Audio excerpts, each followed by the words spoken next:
Bom, pessoal, nós vamos falar sobre extremos de função. Tá?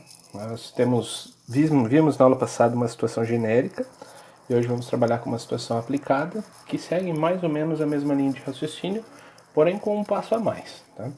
Então, a situação problema que a gente tem é a seguinte: deve-se construir uma caixa retangular sem tampa com volume 12 metros cúbicos. O custo do material utilizado por metro quadrado é de 400 para o fundo, 300 para dois lados opostos e 200 para os lados restantes.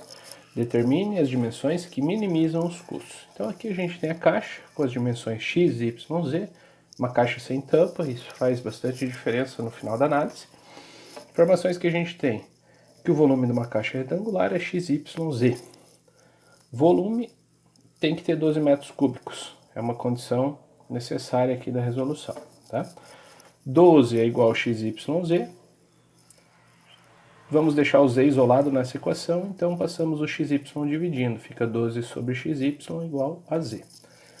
Por que isolar o z? Porque nós vimos na definição da aula passada que para achar extremos de função, numa função com 3 variáveis, sendo 2 dependentes, aqui a gente tem 4 variáveis, sendo 3 independentes, então um caso um pouquinho diferente. Quando a gente tem 3 variáveis e 2 independentes, a gente faz a derivação parcial das duas independentes igual a zero. Como a gente usou x, y, z no exemplo anterior, fez o fx igual a zero, fez o fy igual a zero. É isso que a gente vai ter que fazer aqui. Então não tem espaço para o z. Por isso eu vou deixar ele em função do xy para poder organizar na fórmula. Vocês vão ver isso agora. Então a gente tem a fórmula do custo. A fórmula do custo é a seguinte: R$400 vezes xy, que é o custo do fundo. Só tem um fundo XY, 2 vezes 300, então eu tenho dois lados que custam R$300 o metro quadrado, XZ, poderia ser YZ, aqui não vai interferir, e dois lados que custam 200, YZ. Então, desenvolvendo aqui, 400XY, 2 vezes 300, 600, XZ, mais 2 vezes 200, 400, YZ. Beleza. Essa é a equação que a gente tem. Próximo passo é tirar o z que está nos atrapalhando. Tá? Então, o z que aparece aqui eu substituí por 12 sobre xy, e o z que aparece aqui eu substituí por 12 sobre xy. Então, eu fiquei com 400xy, 600x vezes 12 sobre xy, 400y vezes 12 sobre xy.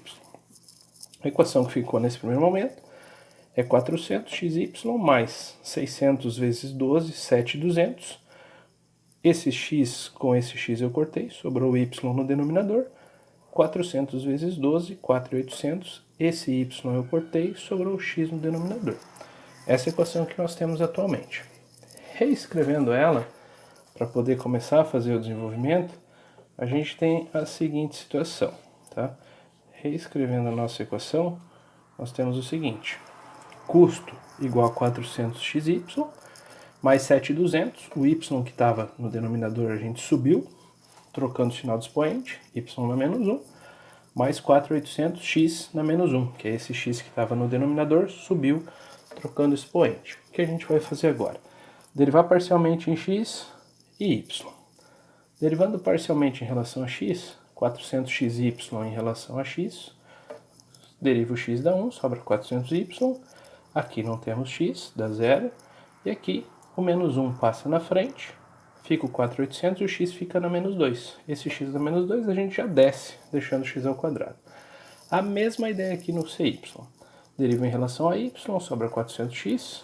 Aqui o menos 1 vem para frente, fica 7.200 e o y na menos 2. Desce o y na menos 2, fica y ao quadrado.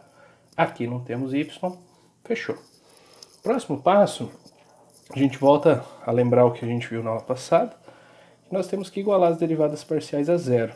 Então eu vou igualar o cx que eu acabei de calcular, vou igualar a zero e vou igualar o cy a zero. Igualando o cx a zero, 400y menos 4.800 sobre x quadrado igual a zero. Passei o 4.800 para o outro lado, fica positivo. Passei o 400 multiplicando cruzado aqui, e eu fico com y igual a 4.800 sobre 400x quadrado. 4.800 sobre 400 dá 12, o x quadrado fica no denominador. Vou chamar isso aqui de sentença 1. No outro lado, cy igualando a zero, 400x menos 7.200 sobre y ao quadrado igual a zero. 400x, esse menos 7.200 passa positivo, sobre y ao quadrado. O 400 passo dividindo, da mesma forma que eu fiz o anterior, 7.200 sobre 400, 18, e o y ao quadrado no denominador. Então o que a gente tem aqui? O y é igual a 12 sobre x quadrado, sentença 1, o x é igual a 18 sobre y ao quadrado, que é a sentença 2. Eu posso escolher qualquer uma das duas sentenças para fazer o isolamento. Posso isolar o x ou posso isolar o y, o que fica mais conveniente aí no nosso caso. Tá? Isolo uma das duas e faço a resolução. Optei por deixar aqui o y e passar esse x quadrado multiplicando. Y vezes x quadrado igual a 12. Y vezes o x é 18 sobre y ao quadrado de novo, igual a 12. Y vezes 18 ao quadrado, 324, sobre y na quarta, que é y ao quadrado de novo, igual a 12. 324, y na quarta, esse y aqui multiplicando, eu posso passar esse y aqui multiplicando, e eu vou ficar com 324y igual a 12 vezes y na quarta. Passo 12 dividindo 324, passo y dividindo y na quarta, a gente vai ficar com 27 igual a y ao cubo, portanto y igual a 3. Com y igual a 3, substituindo nessa equação 2 aqui, eu tenho x igual a 18 sobre 3 ao quadrado, 18 sobre 9, x igual a 2. Achei o y, achei o x, e com as duas eu consigo achar o z lá naquela equação original, 12 igual a xyz. 12 igual a x, que é 2, vezes y, que é 3, vezes o z, que é o que a gente está buscando agora. 12 igual a 6z, portanto, z igual a 2. As dimensões que minimizam o custo são 2 para x, 3 para y e 2 para z. Como que eu sei que isso é um ponto de mínimo e não um ponto de máximo? O exercício está feito e está completo. O que faltaria para a gente fazer um exercício com uma análise mais detalhada seria analisar o discriminante. Fazer lá a matriz com fxx, fxy, no caso aqui cxx, cxy, cyx e cyy, e verificar o discriminante. Esse discriminante teria que ser analisado se ele é positivo ou se ele é negativo. E aí, se fosse determinado que o discriminante não tem ponto de cela, a gente faria o teste da derivada segunda.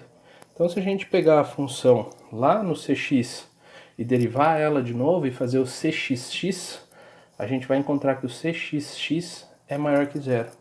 Como o cxx é maior que zero, esse aqui é um ponto de mínimo. Então, a gente fez o exercício completo e achou um ponto que é ponto de mínimo, mas acabou não fazendo análise pela tabela. Tá? Teria que fazer ainda um complemento de fazer a matriz lá do discriminante, analisar se tem ponto de cela ou não, e aí fazer o teste da derivada segunda, onde a gente constataria que esse aqui é um ponto de mínimo. Beleza, gente? É um exercício bem tradicional desse tipo de lista, nas situações aplicadas é um exercício bem recorrente. Espero que tenha ajudado vocês aí na resolução.